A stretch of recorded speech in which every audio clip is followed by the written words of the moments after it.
नमस्कार, बहुत स्वागत आप सभी का पब्लिक फर्स्ट न्यूज पर। मैं हूं आपके साथ शिखा यादव। मध्य प्रदेश सरकार के बजट से प्रदेश का निर्माण विभाग यानी पीडब्ल्यूडी डिपार्टमेंट को कितनी गति मिलेगी, जानने के लिए public first channel head Ashutosh ने की एमपी के पीडब्ल्यूडी मंत्री गोपाल भार्गव से चर्चा। मध्य प्रदेश सरकार के पीडब्ल्यूडी मंत्री गोपाल भार्गव जी हमारे साथ एक्सक्लूसिव मौजूद हैं। मंत्री जी, बजट को लेकर आपका विभाग कितना संतुष्ट है और आप स्वयं इसे कितना कारगर मान रहे हैं?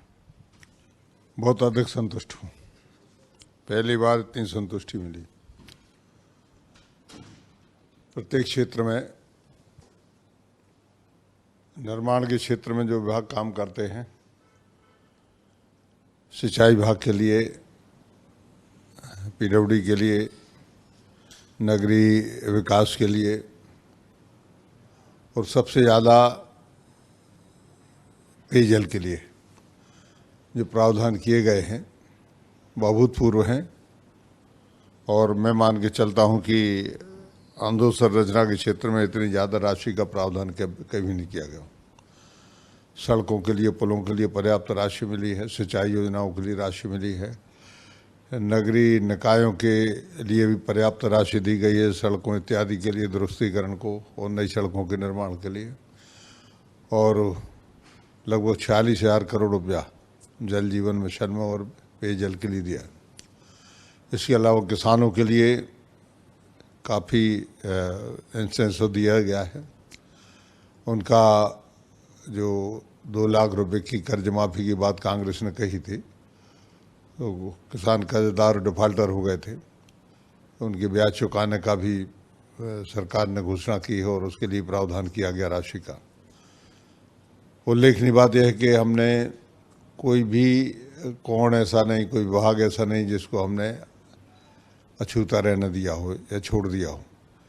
पहली बार अपने हमारे गेम्स के क्षेत्र में जो खास तौर से जो खेल कूद विभाग है, 750 करोड़ से ज़्यादा की राशि का प्रावधान किया गया है। मैं पहले जब विधायक था, उस समय जब दिग्विजय सिंह मुख्यमंत्री थे, लगभग 50 करोड़ रुपए का प्रावधान होता था। तो आप कल्पना करें, कहाँ 50 करोड़, कहाँ 750 करोड़।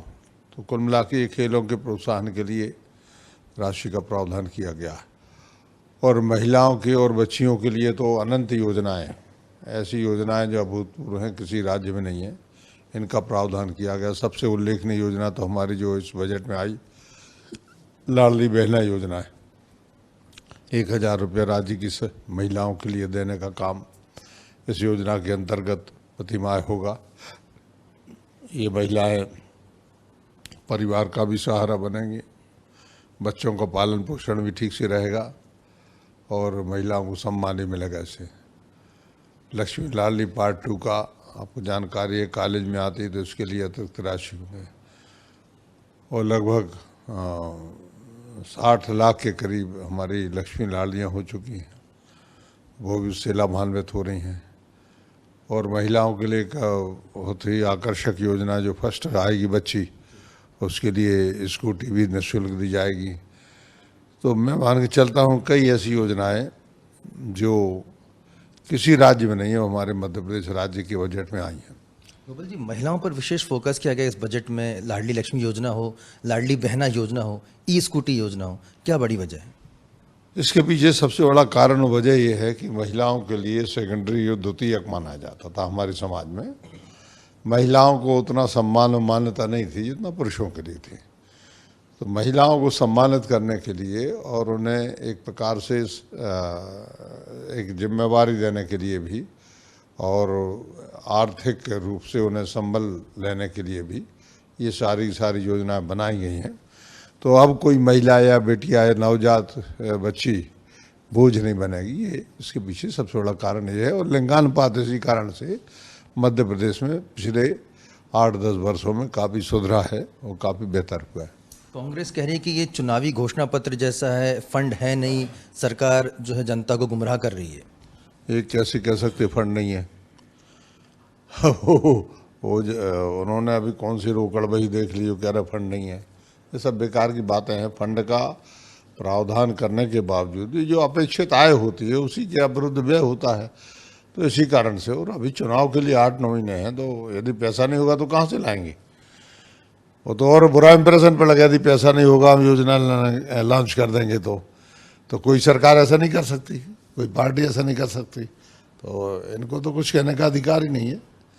खुद उन्होंने जो कहा था, उन्हें मालूम था कि उनके राज्य के बजट से वो 2 लाख रुपए तक की कर्ज माफ़ी नहीं कर सकते, वो बेरोजगारों को बेरोजगारी भत्ता नहीं दे सकते, वो नौजवानों के लिए, शिक्षित नौजवानों को नौकरी नहीं लगा सकते। उन्होंने सारी बातें कही थी, और इसी तरह से वो हमारी सरकार को समझ रहे, ऐसा नहीं है।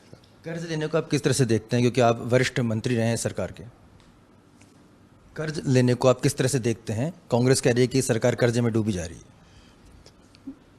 देखिए, कर्ज लेने की कुछ शर्तें होती हैं। जो भी संस्था, जो भी वित्तीय संस्था राज्य को ऋण देती है, सबसे पहले उसका औचित्य पूछती है, औचित्य पूछती है, और ये भी देखती है कि आपकी कर्ज पटाने की क्षमता है अथवा नहीं है, आपकी जीडीपी कितनी है, आपका सकल घरेलू उत्पाद इत्यादि, और जो आपकी आय कितनी है कि आप कर्ज चुका लेंगे। इसके बाद ही आपके लिए ऋण मिलता है, पूर्ण संतुष्टि के बाद। तो जब ऋण देने वाली संस्थाओं ने ये देखा कि मध्य प्रदेश सक्षम राज्य है, ये पैसा दे सकता है, और इस कारण से उन्होंने ऋण दिया। अब ऋण का उपयोग हम वेतन बांटने में नहीं कर सकते, ऋण का उपयोग हम अनुत्पादक कार्यों में नहीं कर सकते। ऋण का उपयोग उसी कार्य में करना होगा जिस कार्य के लिए वित्तीय संस्था ने स्वीकृति दी है। तो इस कारण से राज्य हित में और विकास के लिए यदि ऋण लेना पड़े तो कोई बुराई नहीं है। अन्य राज्य भी लिए हुए हैं, मध्य प्रदेश से ज़्यादा लिए हुए हैं, और विकसित राज्य हैं माने जाते हैं। तो मध्य प्रदेश भी अब विकसित की श्रेणी में आ गया है। तो मैं मान के चलता हूं कि और जितने की भी आवश्यकता होगी ऋण दिया जाएगा। लाडली बहना योजना को क्या चुनावी वर्ष में मास्टर स्ट्रोक माना जाए, गेम चेंजर योजना माना जाए? अब देखिए, हमारी तो बहुत सी योजना है, लाडली लक्ष्मी भी है, लाडली बहना भी है, बच्चियों को पढ़ाई का भी है, स्कूटी देने का, या कोई भी सम्मान निधि जो कुछ भी है वो देने का। तो ये निरंतर चलने वाली प्रक्रिया है। इससे यदि किसी को चुनावी लाभ हो सकता है तो मैं क्या कर सकता हूँ। बहुत बहुत धन्यवाद हमसे एक्सक्लूसिव चर्चा करने के लिए। मध्य प्रदेश सरकार के पीडब्ल्यूडी मंत्री गोपाल भार्गव साफ तौर पर कह रहे हैं कि ये जो बजट है वो विकास परक है। कांग्रेस भले ही कुछ भी आरोप लगाए और उसका कुछ भी चुनावी रणनीति के तहत उसका आरोप लगाए, लेकिन जनता है वो सब जानती है। कैमरामैन यशवंत के साथ Ashutosh, public first news, Bhopal. ये है इंडिया फर्स्ट कम्युनिकेशन और आप देख रहे हैं पब्लिक फर्स्ट, सर्वदा भारतीय।